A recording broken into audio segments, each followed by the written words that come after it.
The State of Crypto is presented by Tron, connecting the world to the power of cryptocurrency.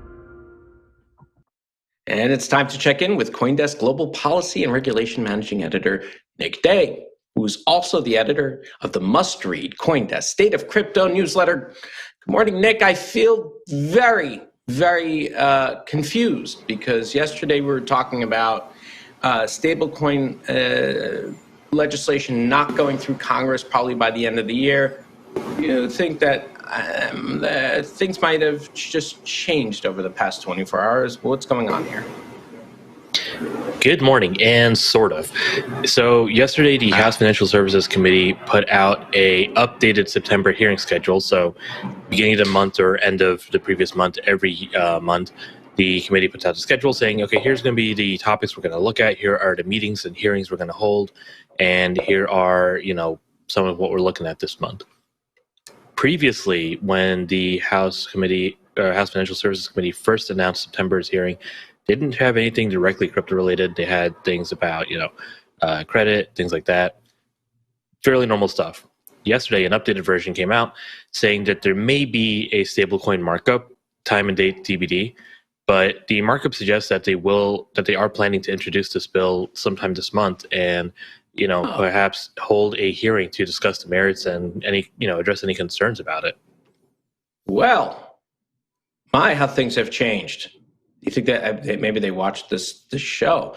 So what does that mean ultimately? I mean, so we might get some. I mean, it goes through the House, but then it's got to go through the fakakta Senate, which is all in chaos right now. I mean, is that like if they come to an agreement, which might happen, does it get through? I mean, does it go to? Do you think we'll see President what's his name sign it off as law by the end of the year, or is this just going to get through this process only to sit in the Senate? What's the take here? Yeah, the Senate really is the wild card here. So if the House does see a bill introduced, it seems reasonable to assume that they'll be able to make it through. Representative Waters, who chairs the committee, is a heavyweight. Representative McHenry is fairly influential in his caucus. So between the two of them, my guess is it would be likely that any legislation introduced will make it through. The Senate, first off, we have to see who would be willing to sponsor the Senate equivalent of the House bill, whether that's Senator Patrick Toomey, who previously introduced a stablecoin bill, whether that's someone else.